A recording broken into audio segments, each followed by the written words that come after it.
Today we're going to look and discuss about rehabilitation with the elderly population. We're going to look at the key changes that you may need to make in rehabilitation programs and some handy hints.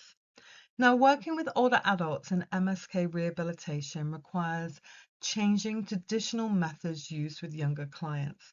The goal shifts from athletic performance to maintaining function, confidence, and independence. Here's how programs need to change for the elderly population. Now, you need to focus on function over fitness. So, walking speeds, transfer, balance, and endurance are more important than maximal strength. Consider previous things they've had wrong with them, medication, and vision hearing issues that may affect participation.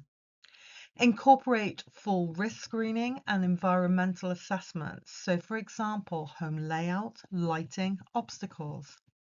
Now, exercise prescription modifications.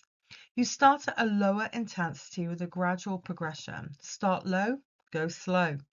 You include functional exercises such as sit to stand, step ups, and reaching tasks.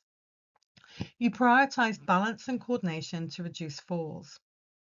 You integrate aerobic activities such as walking, cycling, swimming to support cardiovascular and cognitive health.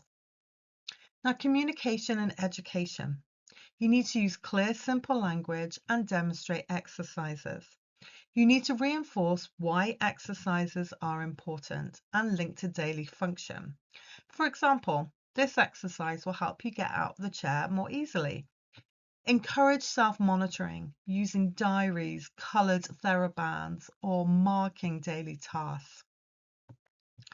Motivation and behavioural strategies. Like any rehabilitation program, you set small, achievable goals. You celebrate milestones. You also incorporate social elements, so group sessions, partner exercises, or family support. You use positive reinforcement, so you praise consistency over intensity. Environmental and safety modifications. Ensure safe environments, so non-slip maps, handrails, appropriate footwear. Avoid fatigue, so include frequent rest breaks. Have clear stop rules, so dizziness, chest pain, shortness of breath, or joint swelling. Monitoring and progression, so reassess balance, strength, and endurance regularly. Progress gradually, increase repetitions or duration before resistance. Use the rate of perceived exertion, so RPE scale, instead of heart rate for safety and for them being in charge of how they feel.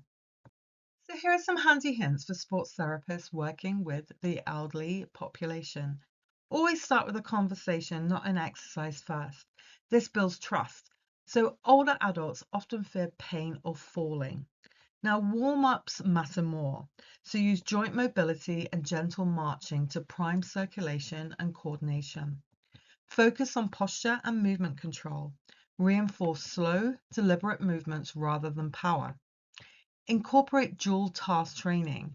Combine balance with cognitive challenges, so for example, counting or talking while walking.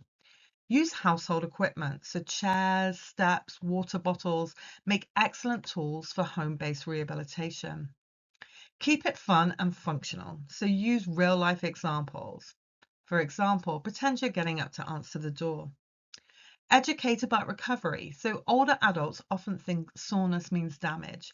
Explain how the body changes and how it might feel after some of the rehabilitation exercises.